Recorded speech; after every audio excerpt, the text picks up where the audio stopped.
Today is the 44th session of Yoga Vashisht, and we will start with an invocation. Take a deep breath in. Om Asato Ma Sagamaya Tamaso Ma Jyotirgamaya Mrityunma Amritam Gamaya. Om Shanti, Shanti, Shanti. So we were on to योग वशिष्ठ के सिद्धांत और हमने अब तक 4 सिद्धांतों को कर लिया था. So today what we are going to cover is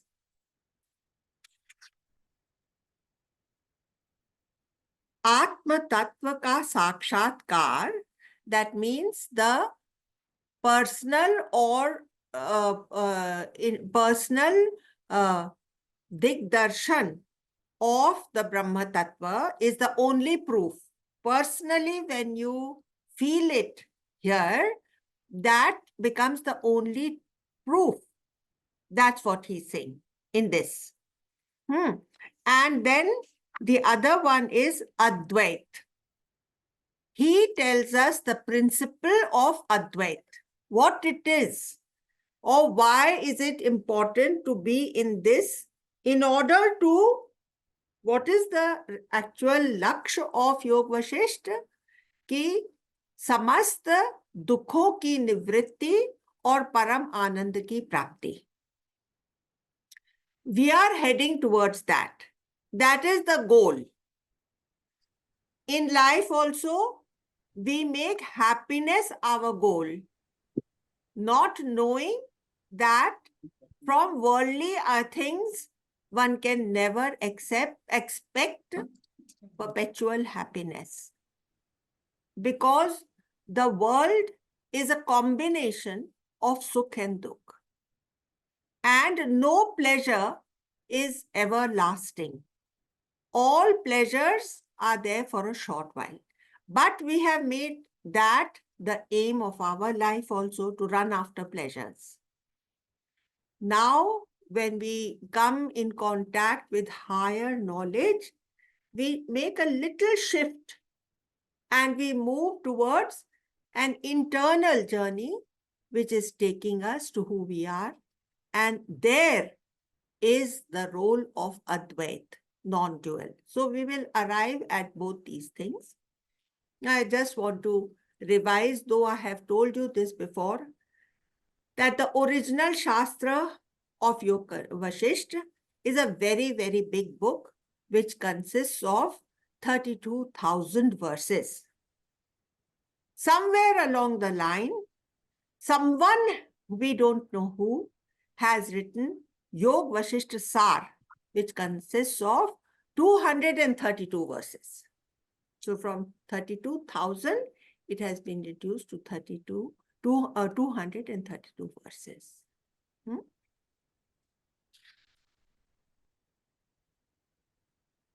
Now, what is it aiming towards? The real characteristic of Yoga Vashisht, or the USP, the unique feature of Yoga Vashisht, is that it gives you the whole of Sanatan Dharma through stories, through interesting stories. So it is good to listen to Yoga Vashisht. Secondly, it clarifies all the doubts that we may be having. So all the doubts are clarified, so we can do manana. So first is Shravan, tells us through stories. It gives us reasoning and clarifies our doubts. And the third thing is that the study of Yoga Vashisht takes you into a meditative state, and so you can do Nididhyasan.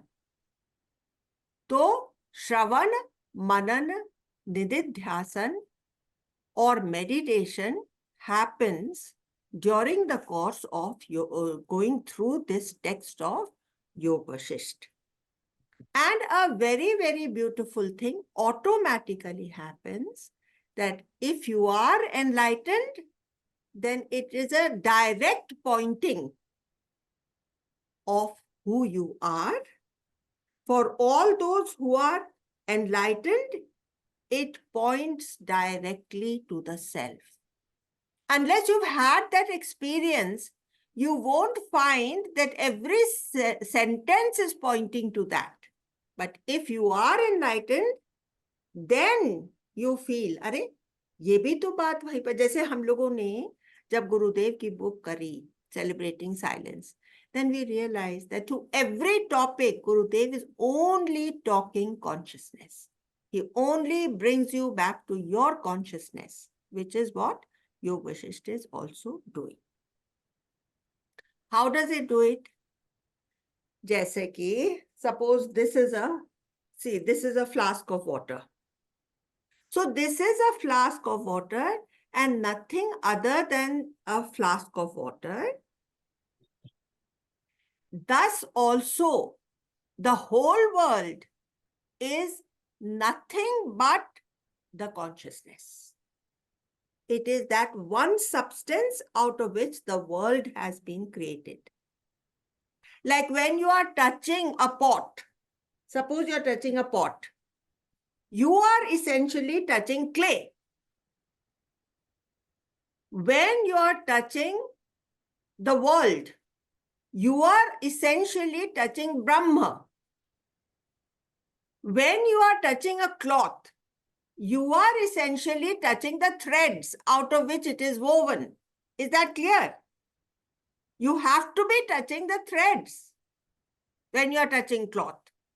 So you have to realize that the world is nothing but Brahman. It's the only clay which is available for you to make a form. Okay. Now, these are very tall statements that we have made, but we need to prove it, which is also what Yoga Vasishtha does. Now, in this book, which has been made, this Yoga Vasishtha का सार, इसका जो first verse है, वो ही इतना ज़्यादा सुंदर है कि I will just tell you what that first verse is. It is like an invocation, like how we do an invocation. So also, this is an invocation.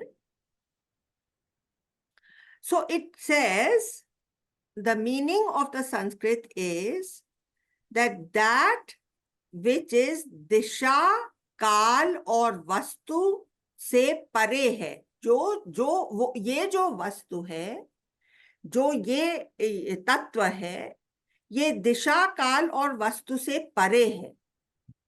तो दिक् कालाद्यन विच्छन्न.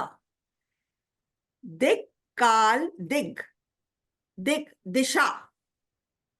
What is direction? It is in relation to something. It is in relation to me. For instance, I want to know which direction I am going. So it is in relation to me.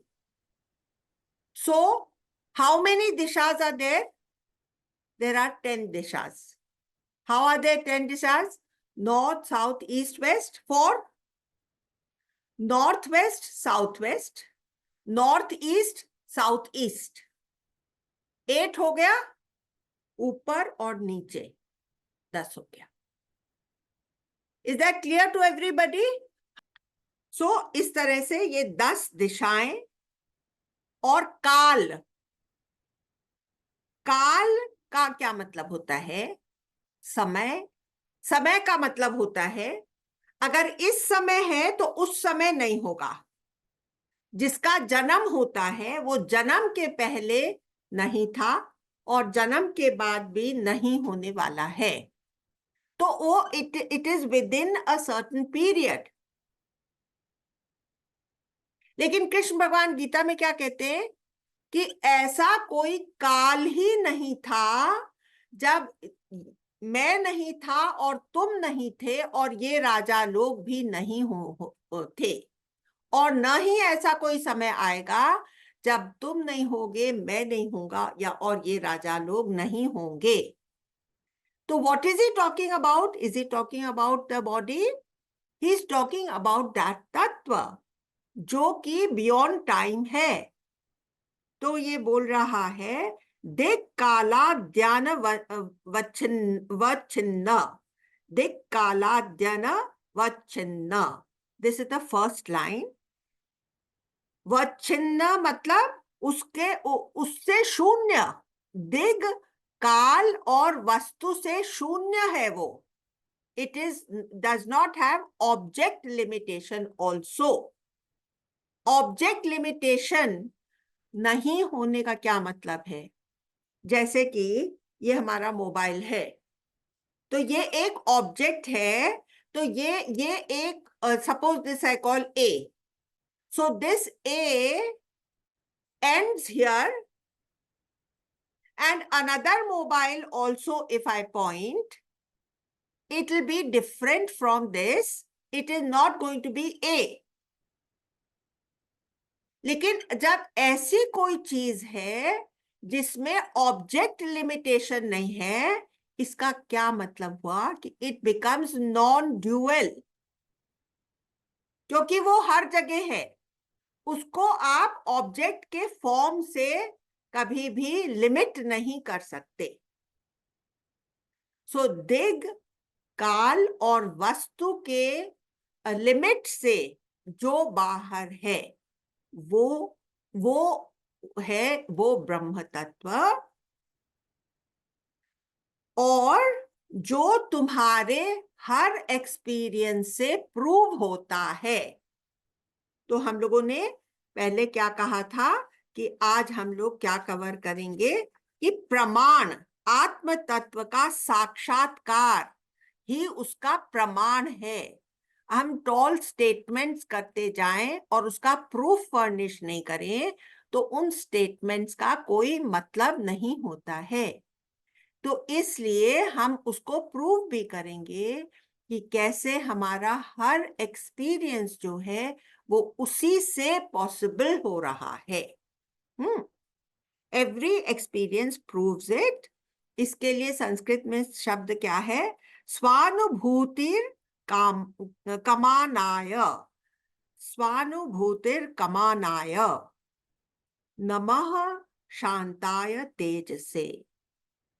उस salutations to that serene radiance, तेजस, तेज से मतलब उस radiant जो कि सब चीज रिवील करता है, वो रेडियंट सेरेनिटी, वो मेरा सैल्यूटेशन है।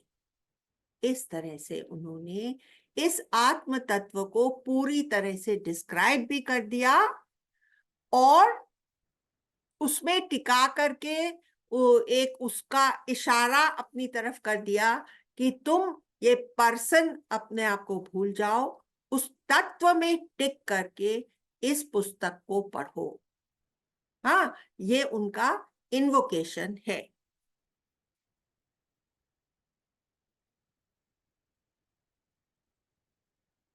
तैत्तिरीय उपनिषद में क्या बोलते हैं? सत्यम ज्ञानम अनंतम ब्रह्म। वो जो इन्फिनिट है, अनंतम, वो जो इन्फिनिट है वो लिमिटलेस है। लिमिटलेस का मतलब नो लिमिट्स। स्पेस की क्या लिमिट होती है? Here it is, if I am here I cannot be there. This is, I am limited by space. If I am there, I cannot be simultaneously here. If I am in Bombay, I cannot simultaneously be in Calcutta. Something which has got no space limit. Now, time limit, that which has a beginning and an end. That means we are starting this session at 3:45. At 5:15, this session will not be there. So it has a time limit. isn't it? So time limit and space limit we have understood. Now object limit is a thing is different from all things. जैसे देखिए, हर पेड़ की पत्ती, एक पेड़ में 1,00,000 पत्तियां हैं, 10,00,000 पत्तियां हैं, हर पत्ती दूसरे से अलग है. हर पत्ती cannot be the same as the other पत्ती. If it is this पत्ती, it will not be that पत्ती. हालांकि इतनी क्लोजली उससे मिलती जुलती है, लेकिन फिर भी वो ही वहां पर रेप्लिकेट नहीं हो सकती. वो अलग है और ये अलग है. तो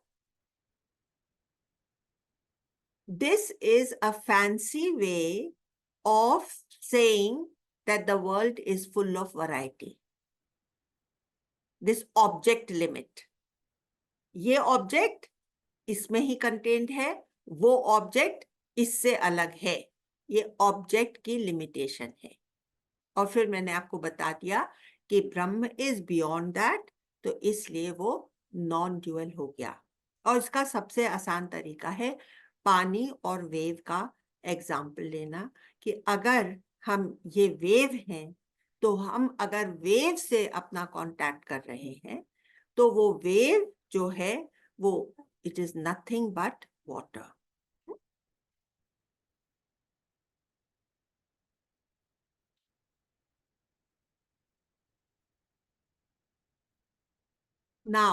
Now the most bombastic statement that I'm going to make for you is that what is this miraculous element about which we are talking? It is nothing but you. You are that. Because you can feel it from here. See how you can feel your consciousness. You can feel your own consciousness. You can look at all the other people, but you cannot know their consciousness. You cannot simultaneously know their consciousness. You can only know your own consciousness because you are seeing it from within. तो ये जो within की बात है, ये बताती है कि ये जो तत्व है, ये कभी भी ऑब्जेक्टिफाई नहीं हो सकता. You cannot reduce it to an object. एक वस्तु होकर के तुमको, अगर तुम दूसरे की कॉन्शियसनेस जान सको, तो इसका मतलब है कि तुमने कॉन्शियसनेस को ऑब्जेक्टिफाई कर दिया, तभी तुम दूसरे की कॉन्शियसनेस को जान सकते. लेकिन तुम केवल अपनी ही कॉन्शियसनेस हो सकते हो. You are not knowing your consciousness. What you know in the world is with the indriyas. Sense organs give you information about whatever is there on the outside. But sense organs cannot give you information about that which is behind the sense organs. इसलिए वो आंखों से देखा नहीं जा सकता, कानों से सुना नहीं जा सकता, मुंह से उसका बखान नहीं हो सकता, जबान से उसका टेस्ट नहीं हो सकता, और स्किन जैसे कोई भी चीज टच करती है वैसे ही वो टच नहीं हो सकता. खाली तुम वो हो सकते हो. That is the meaning of being non dual. उसको तुम ऑब्जेक्टिफाई नहीं कर सकते. You understand? अब ये सब इतने एब्स्ट्रैक्ट पॉइंट्स ऑफ व्यू हैं, तो इनको समझाने के लिए बहुत आसान स्टोरीज हमारे शास्त्रों में दी गई हैं, और वो क्योंकि यहाँ पर अच्छी तरह से फिट होती हैं, इसलिए मैं उनको थोड़ा थोड़ा आपको याद दिला देती हूँ. एक तो देखिए, मैंने आप लोग को एक स्टोरी बताई थी जिसमें कि आप गए हैं 7 समुंदर पार स्टैलेक्टाइट्स और स्टैलेग्माइट्स की गुफाओं में, और आपको मालूम पड़ा है कि वो जो तत्व है वो आपको उसके अंदर की गुफाओं में मिलेगा. तो आप पहली गुफा में जाते हैं, तो वहां तो आपको सब चीज दिख रही है, बहुत से लोग वहां पर जमा हैं और वो कह रहे हैं कि भाई यहाँ पर तो कुछ नहीं मिल रहा, भाई यहाँ पर तो वो मणि हमको मिल ही नहीं रही है। तो कुछ लोग भीतरी गुफा में जाते हैं, तो वहां पर एकदम अंधेरा है। तो आपने क्या किया, आपने एक मशाल जला दी और मशाल जला करके आप आगे बढ़ रहे हैं और आपको दिख रहा है, थोड़ा थोड़ा दिख रहा है, थोड़ा अंधेरा है, लेकिन फिर भी आपकी इंद्रियां आपके साथ हैं। तो आपको फिर भी लगता है कि यहाँ की जो भीड़ भड़का है इसमें वो मणि मिल सकती है, नहीं यहाँ तो नहीं होगी। तो आप अंदर वाली गुफा में जाते हैं, अब वहां पर कोई नहीं है और इतनी कम ऑक्सीजन है कि आपकी मशाल भी बंद हो जाती है। तो आप क्या करते हैं, आप आवाज का सहारा लेते, अरे भाई यहाँ कोई है। तो अंदर से कहेगा हाँ हाँ हम लोग हैं, आ जाओ अंदर, यहाँ सब सेफ है।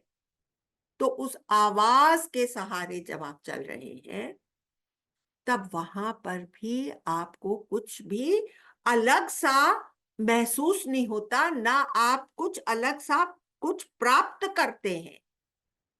फिर आप और भी भीतर अकेले चले जाते हैं, वहां सब गुम है, गुप्त है, कोई आपके सेंस ऑर्गन्स आपका सहारा नहीं दे रहे।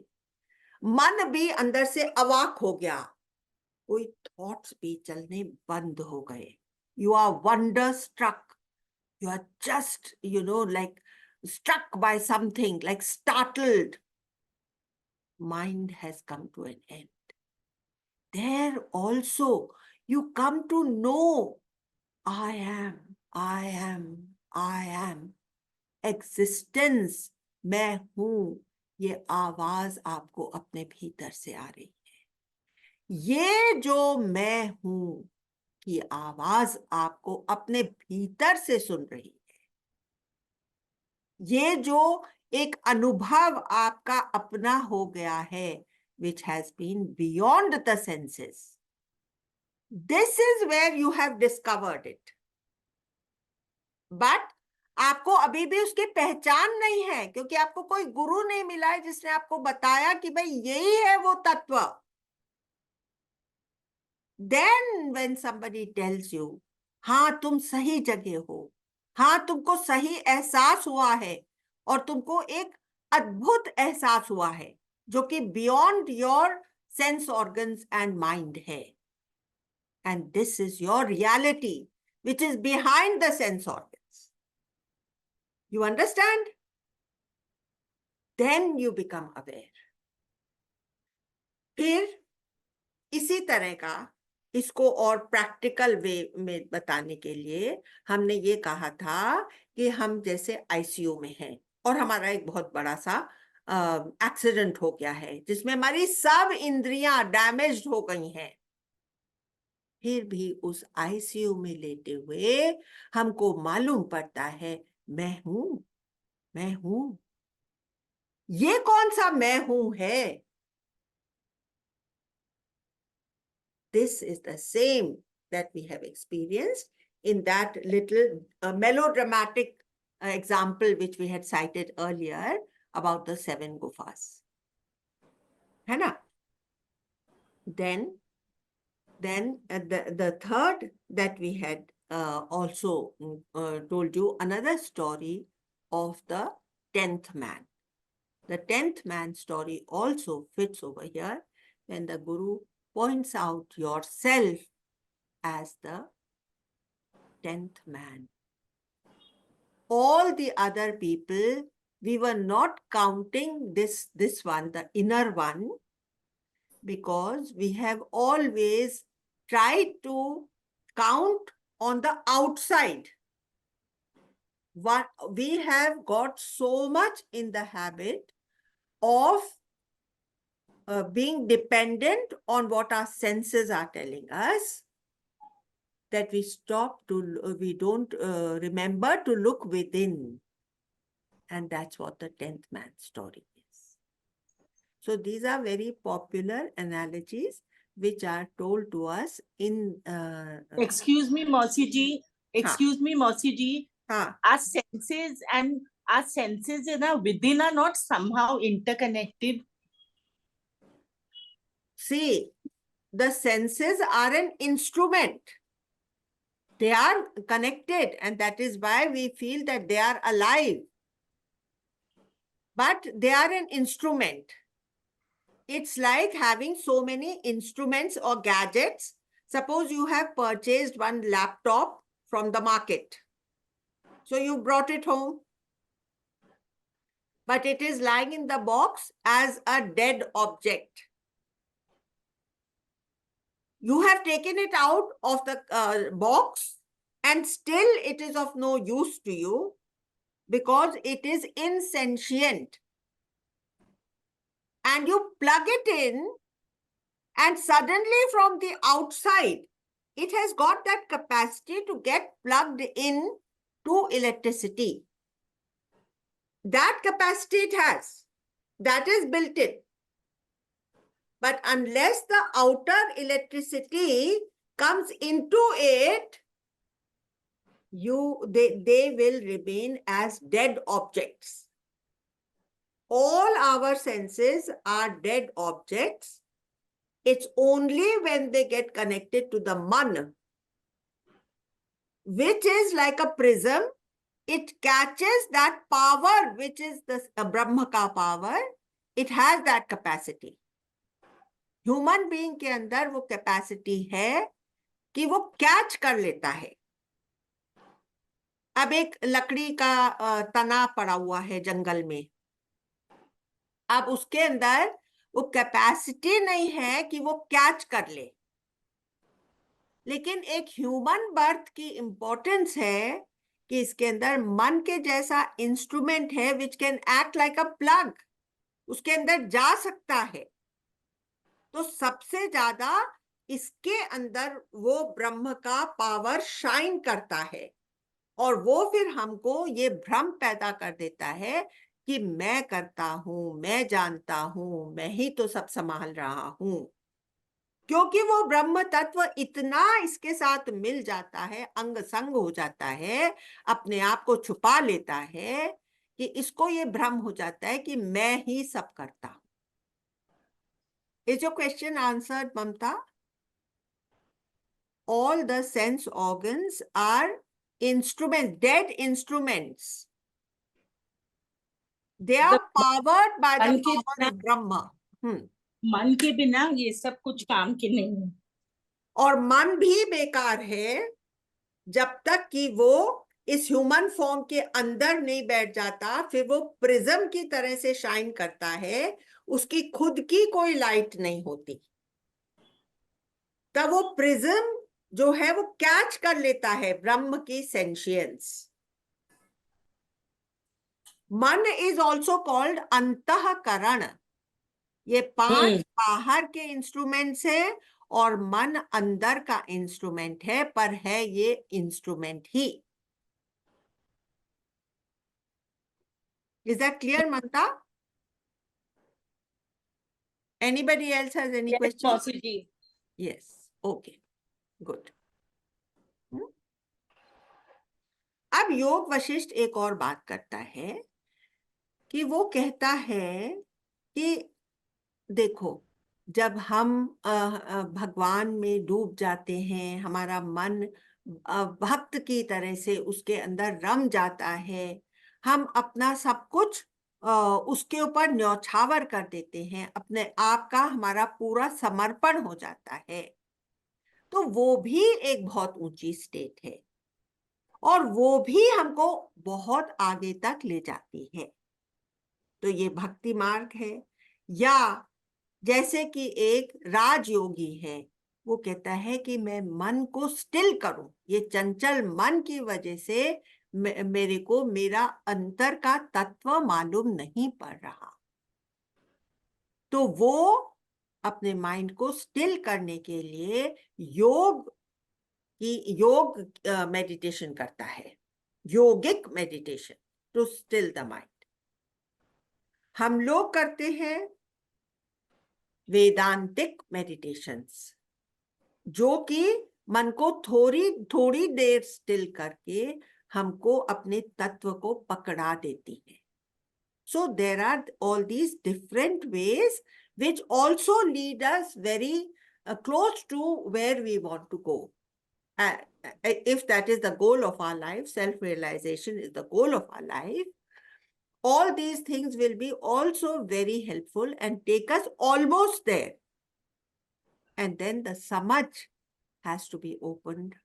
Guru ek chahiye batane ke liye, yes, you are traversing the right path. है ना? तब हमको इसका साक्षात्कार होता है. In order to advance on the path, we need to have vairagya as one of our main support systems. vairagya.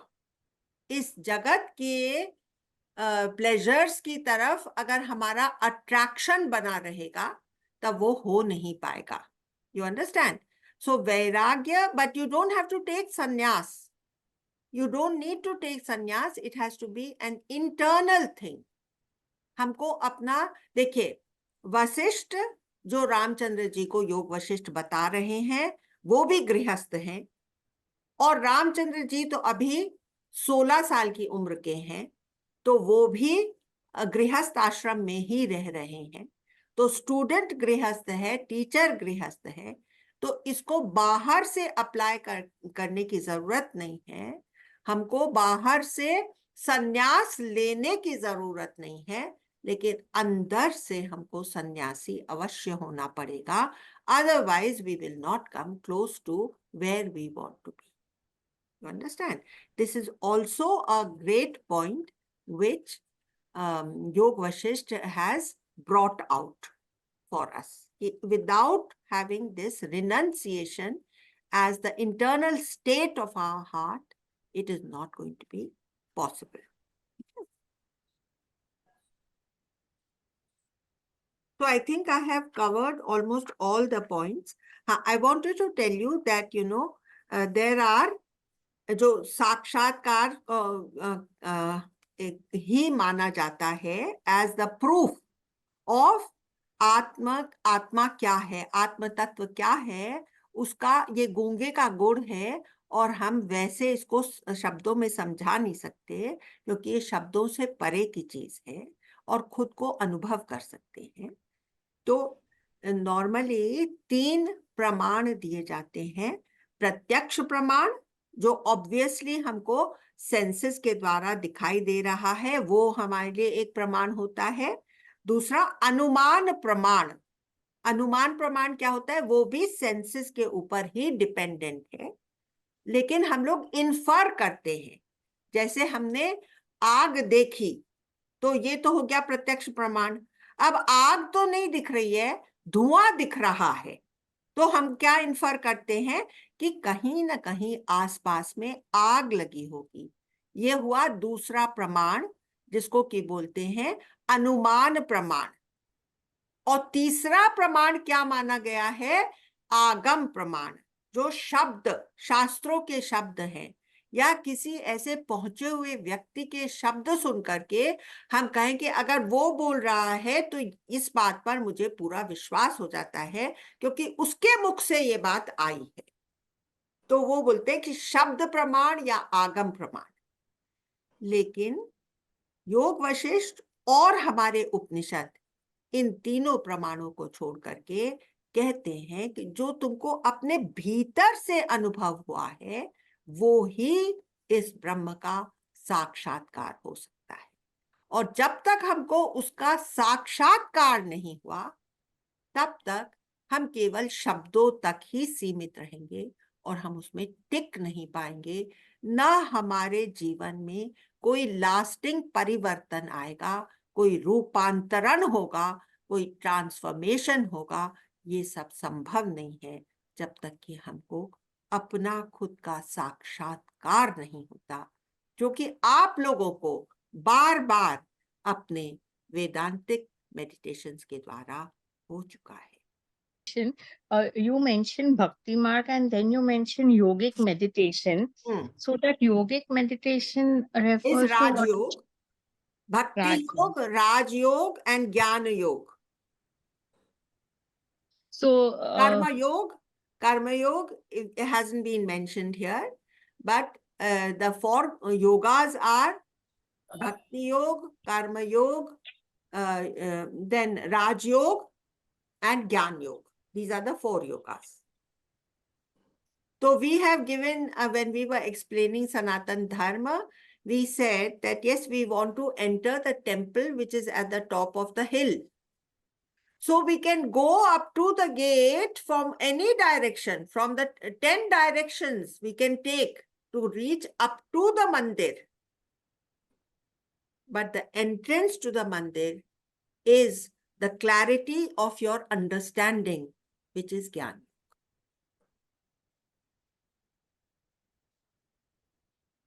So they take you right up to there. They're very helpful. We need to fall back on all of them. And there should be clarity in our understanding. Otherwise, there are many pitfalls where we can lose our way. उस whirlpool में वापस फंस करके suck in हो सकते हैं. You understand? So now we have completed the two things which we had set out, the two siddhants, which we wanted to understand fully, and that is Atma Tattva ka sakshatkar hi Atma Gyan ka praman hai, proof. And the second point was non-duality, Advait. These are two siddhants of Yoga Vasishtha which we have covered today. I know it is a little jumbled up, but there was so much which I wanted to express, and so I did the 2 points almost together, overlapping on each other. And remember this beautiful line, which ki shantaya namaha shantaya tejase. Us salutations to that serene radiance. Here, this is a very beautiful, invocative line which places us or establishes us in direct contact with our reality.